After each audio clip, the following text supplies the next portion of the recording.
Welcome to MBA Solutions. I am Manjunath, working as an assistant professor at VVCE, Mysuru. In this video, let us discuss the powers and duties of directors. Before going into the video, if you are not subscribed to our channel, please subscribe and press the bell icon to receive more notifications. So let us discuss the powers and duties of directors according to Companies Act 2013. Let us first see what are the powers directors have. So company's director will have various powers where they can use those powers in during situations.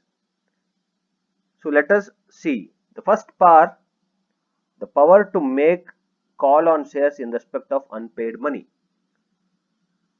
It means some shareholders might have taken the shares without paying the full amount. Then the directors can send them a notice to pay back the amount which has not been paid. That is called call on shares. So that power lies with the directors of the company. Then the power of authorized lack of shares. Authorized shares are those shares which a company legally allowed to issue. So the company can issue shares in a legal format that are called authorized shares. And in sometimes there will be lack of authorized shares. That means some companies may have some restriction in having or giving legally issuing legally allowed shares. At that time, using the articles of association or articles of incorporation, directors can issue these legal shares or these shares, that is called authorized shares. So that power lies with the directors. So directors can bring some change in the article of association and they can issue shares of the company or authorized shares of the company. This is one more power directors will have. The power to issue debentures, whether in or outside India. Debentures are long-term bonds. Based on debentures, the companies will take loans or company will raise funds based on debentures. Debenture is also based on you have to pay interest for debenture holders and you have to pay back the principal amount also over a period of time based on the agreement. So the power to issue debenture also lies with the directors. Then the power to borrow money otherwise than on debentures. So apart from debentures, if the company wants to raise funds, director can borrow money from various institutions, various financial institutions other than debentures or other than issuing the debentures. Then the power to make loans or give guarantee in respect of loans. That means directors can take loans for the company's growth and it can give guarantee also with respect to those kind of loans. It can give surety for the loans that has been taken by the company. The power to approve financial statements and board's report. So whenever the organization or the company releases their financial statements and whenever board of directors will release the board's report, it has to be approved before it publicizing or before giving it to the public or before filing that to the registrar. It has to be approved by the power directors. Then the power to diversify the business of a company. If the company wants to expand the business, diversify the business, change different dimensions of business, then that power also lies with the directors. Any expansional strategies, any mergers, acquisition, so anything like that will be dependent on directors. Directors can diversify the business of any company. Then the power to approve merger, acquisition, take appropriate share in another company. So directors has to approve the mergers or acquisition that happens or take some shares of other companies.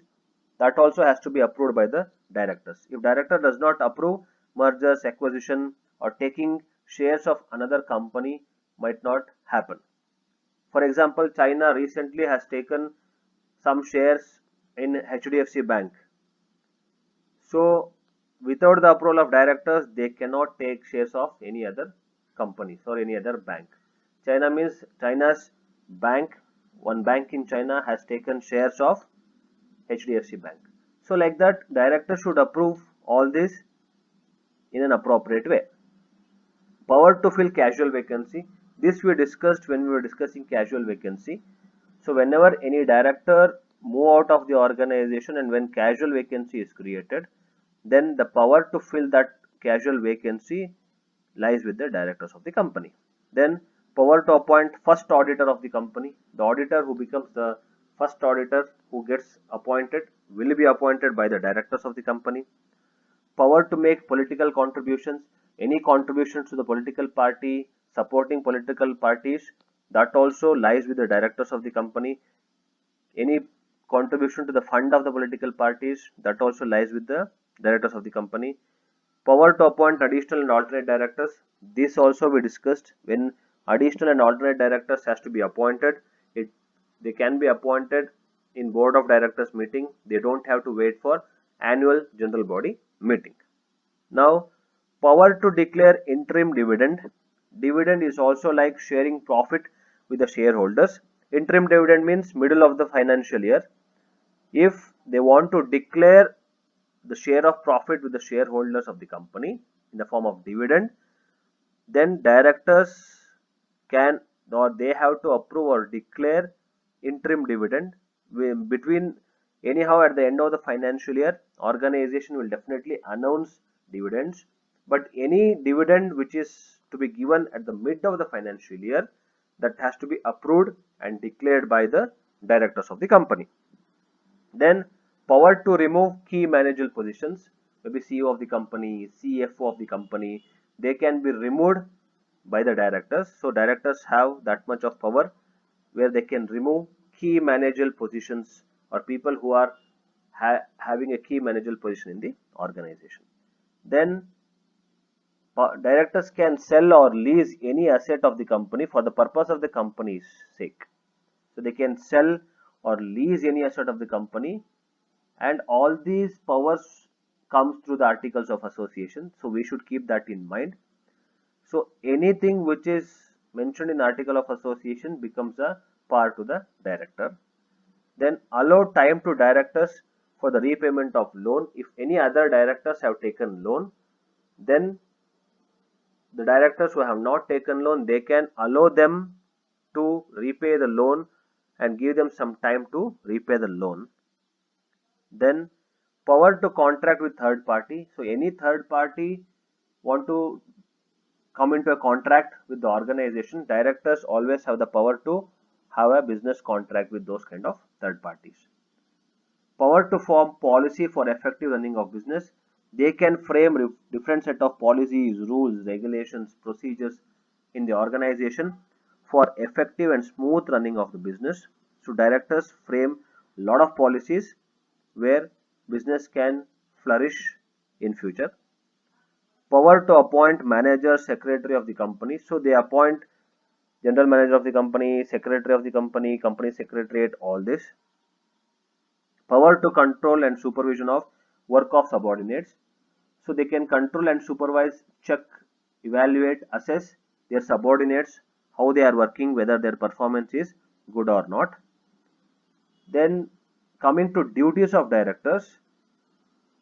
Duty is to act as per articles of association. So whatever they have mentioned in articles of association, directors' duty is to abide, is to follow articles of association without damaging the reputation of articles of association. To act in good faith and best interest of the company and its members.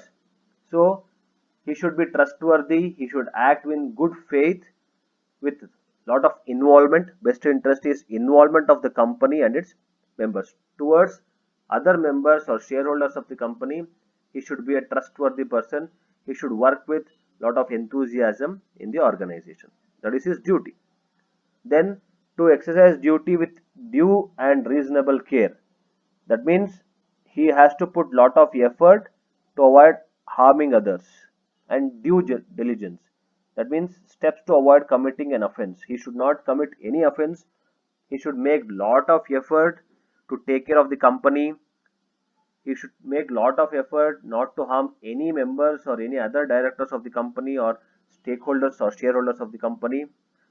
And he should work with due diligence. That means he should not commit any offense or fraud, and independence. Nobody should influence his decisions. He should work independently for the growth of the organization or the company. He should not to involve in situation which might conflict with company's interest.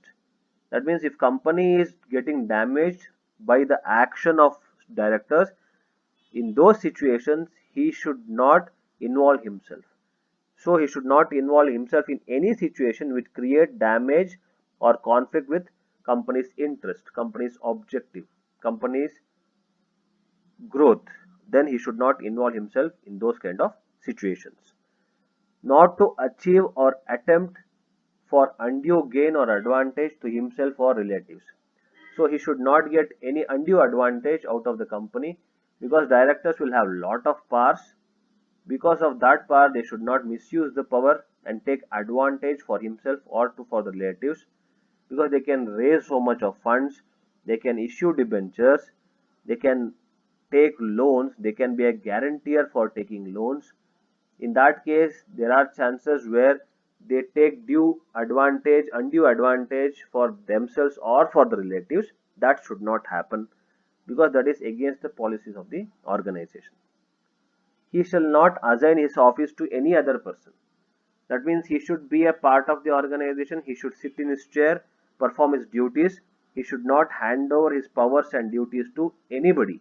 That is, he should not assign his office, means he should not give his responsibilities, duties to any other person. Then directors must disclose his shareholding in the company. That means how much shares of the company he is having. That is his duty to disclose that detail. Director duty to call statutory and annual general meeting of the company. Statutory meeting is once the company starts or incorporates, the first meeting will be statutory meeting.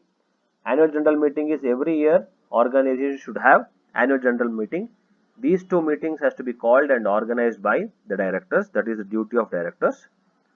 Director to ensure full and correct disclosure of prospectus of all matters as required by law. So whenever company issues prospectus we will discuss in the next videos. Prospectus is where the company tries to attract investment by telling about what company is doing, how company is flourishing in its business. So director should ensure full and correct disclosure, correct information inside the prospectus according to the act. Then to sign prospectus before it has been delivered to the registrar, because prospectus will also go to the registrar. Before going into the registrar, the prospectus should be signed. Prospectus is like an advertisement about the company where it can attract lot of shareholders and investors. So this prospectus has to be filed with the registrar also, and that prospectus will have all the details about how company is doing, whether it is doing well or not, and that has to be signed by the directors of the company. Then to fill or file with the registrar the reports and resolution as required by the act. Any resolutions, any reports, any changes, everything has to be filed with the registrar through the directors according to the act. To perform all other duties assigned by the act. Any duty which has been mentioned inside the act, that also has to be performed by the directors. So these are the powers and duties of directors. Thank you very much for watching the video.